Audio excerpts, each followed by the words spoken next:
Let's take a look at some of the core editing techniques you're going to use day in and day out when working with Premiere Pro. You'll be happy to know that if you've cut with Final Cut Pro or with Media Composer, essentially the techniques are the same. You're going to open up a clip. Here I've got one. You're going to choose an in and an out point. So say here I'm going to press I on my keyboard to mark an in and O on my keyboard to mark an out. And then one way or another, you're going to put that into your sequence. Now I've got a sequence open here. I've called it Double Identity. This media is from a Double Identity film. Let's get rid of a previous one we set up here. And to get this clip into my sequence, there's just a multiple set of options. First of all, the obvious one, I can click in the picture and I can drag down straight into my timeline. And depending on where you drop the clip, you see that Premiere Pro does a pretty good job of working out which audio track should take the sound. Now, if I expand this audio, I can see this audio is being interpreted as stereo. So because these are so-called standard audio tracks, and they'll take both mono and stereo audio at the same time, by the by, I'm getting both channels on the same track. I'll just zoom in a touch. You can see two waveforms there. So you can drag and drop. You can also, if I just move my cursor on a little bit, my playhead, as it's now called in Premiere Pro, I can use the up and down arrows on my keyboard to jump to the next cut and the previous cut. I can now just drag and drop from the picture in my source monitor into the program monitor. And this is a very Final Cut Pro style icon. I'm now going to overwrite, and of course there's nothing to overwrite, into my sequence. There we go, and it honors my track patching. Or if I click and drag again, you can see in the tooltip it's telling me use Control, that would be Command on a Mac, to make an insert edit. Of course, makes no difference at all here because there's nothing to insert to. I can also use the insert and overwrite buttons at the bottom of the source monitor, and that's presuming you have insert and overwrite buttons. If you click in the panel menu for either of these panels, you can turn off the transport controls, and these are off by default when you first install Adobe Premiere Pro CS6. It's a new feature in CS6 that you can turn these off. I can, of course, also use the comma key on my keyboard or the full stop key, and that's presuming that you haven't changed the keyboard shortcuts. If you look under Edit and choose Keyboard Shortcuts, this is going to be the Premiere Pro menu on macOS. You'll notice if I do a quick search for Insert, there's my keyboard shortcut. It's the comma. You can change these, of course, and you can choose Final Cut Pro or a Media Composer layout if you want to. Now, just to go back a step, if I just open up this Double Identity bin, I'm just clicking on the disclosure triangle here, and maybe, here we go, I've got a two-shot. I'll open that up. So I'm going to double-click on a clip to open it, and now you see I've got my playhead, I've got a time ruler at the bottom of the panel, I've got timecode I can click and drag on, I've got a zoom navigator at the bottom. This is the same as the one on the timeline panel, and I'm really fond of this. It works really well for me. Drag this smaller to zoom in, drag it larger to zoom out. Notice also that, let's say I mark a section of this. I'm going to do this pretty randomly. I'm sure you'll make perfect edits. You'll see here I've got a zoom control, so I can go to 100%. You can see I'm working on much higher resolution media than the resolution on my computer screen. You'll notice that I've got a little marker to show me here that I'm on the out point. Here now I'm on the in point. You can actually click and drag these marks to move them to different locations in the clip.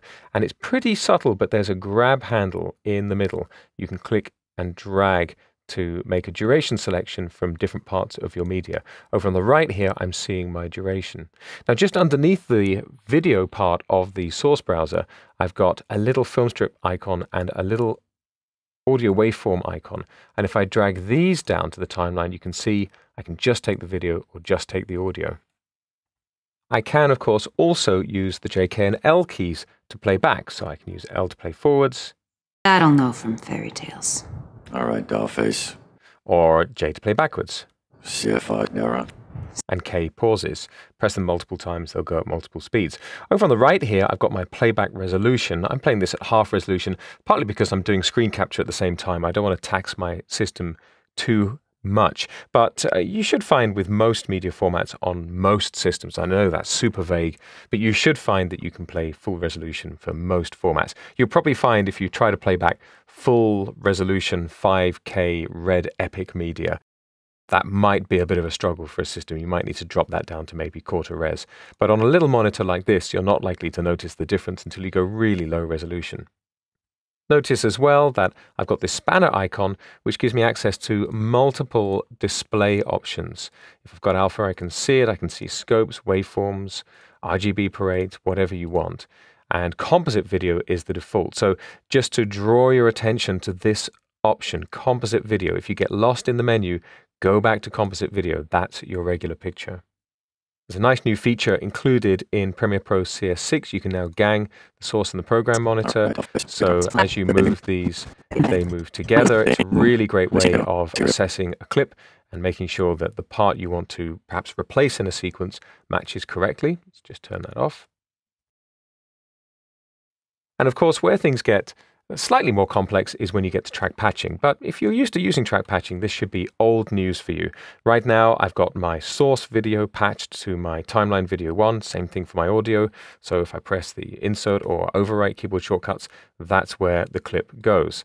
If I drag and drop the video up to video 2, well, you can hopefully guess what's going to happen here. I'm not going to get any video on my video 2 track on the timeline, and that's because, and there's the edit, there's just the audio, because I have not turned on video 2. This is just the same as Media Composer.